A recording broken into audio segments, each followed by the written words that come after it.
Good evening, ladies and gentlemen. This is your boy, the Problem Child, here today just to talk about black wrestlers in WWE.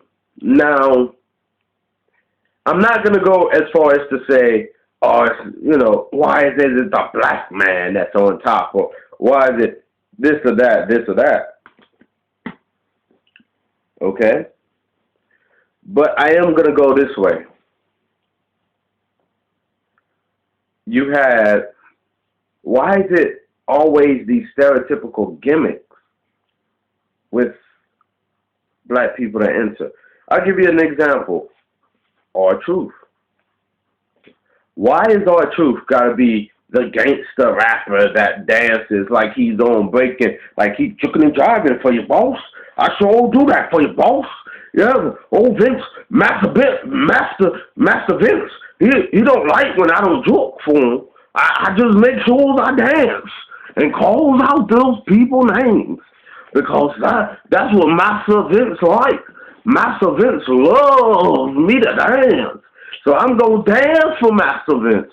Lord knows I'm going to dance for Master Vince. You know, why has he got to be like that, Vince? I mean, I don't understand it. K-Wick, I like. Won the NWA title. Great wrestler. Great charisma. An exciting guy to be with. To be around and go to the event and see K-Wick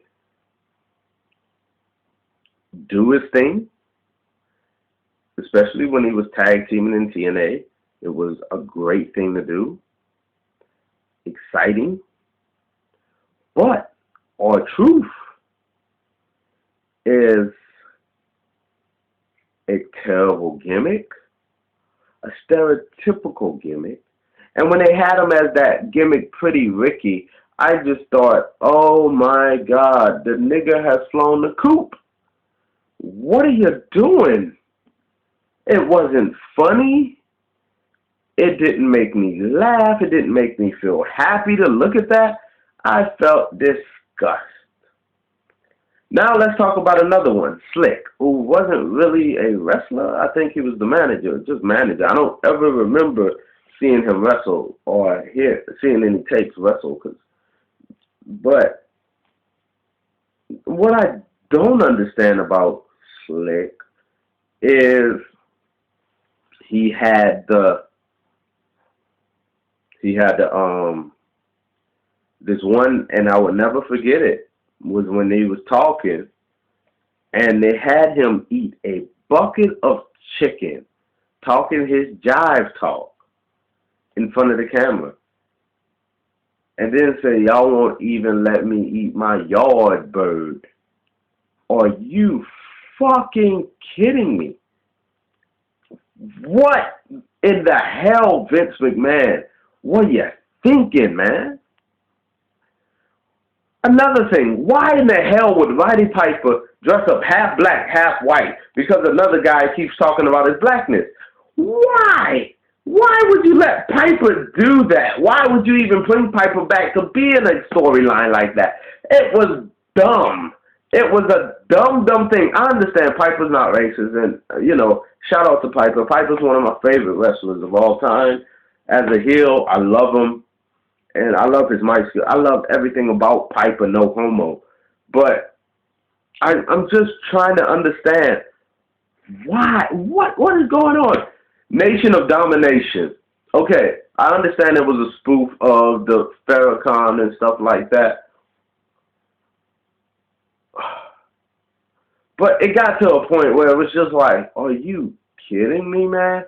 Are you serious? You're not getting your ass beat up by black people?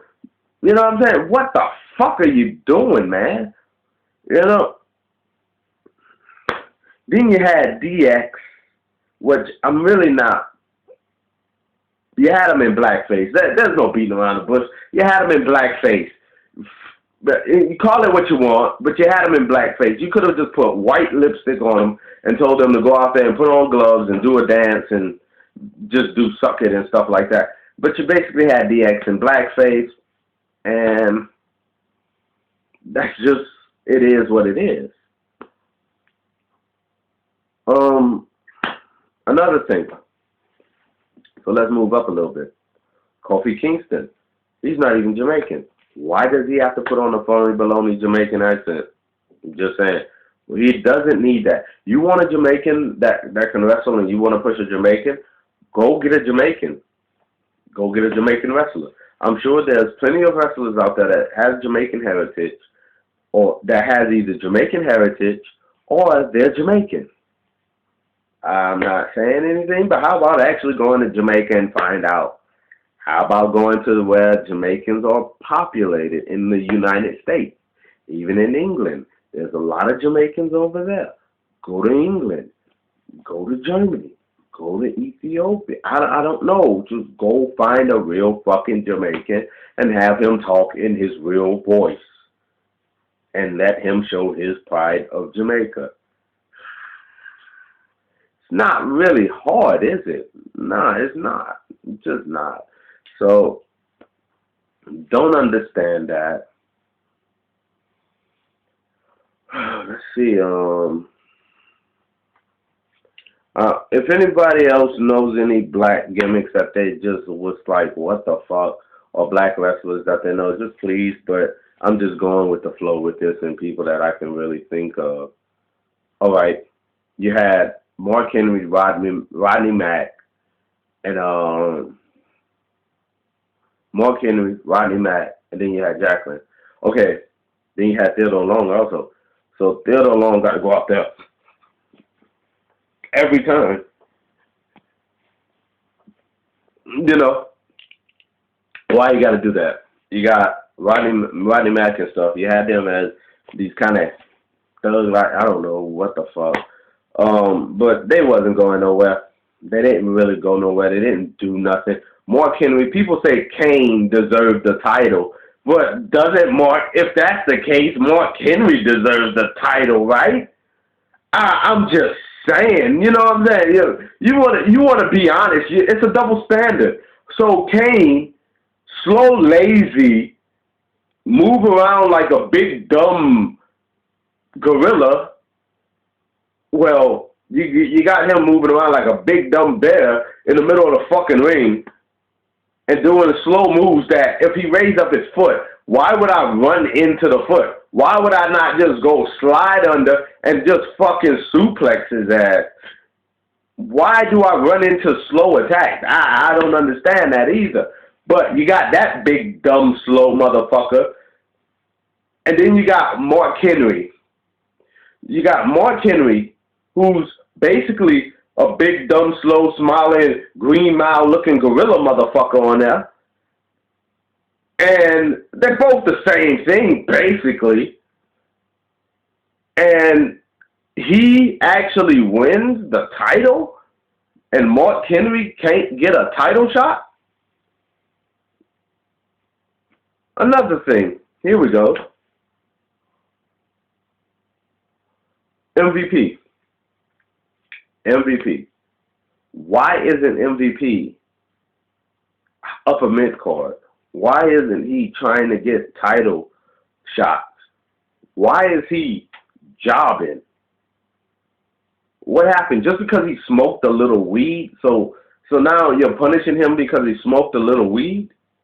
Seriously? That's what his punishment? He's punished guys for smoking weed. Get the fuck out of here. Are you serious? I can tell you who smoked weed. Dusty Rhodes, Pat Patterson, Jake the Snake, let's see, who else? Damn near all the wrestlers in the 70s and early 80s. Hulk Hogan, Macho Man, but he hates the Macho Man. Ultimate Warrior, he has to be smoking something, let's be honest.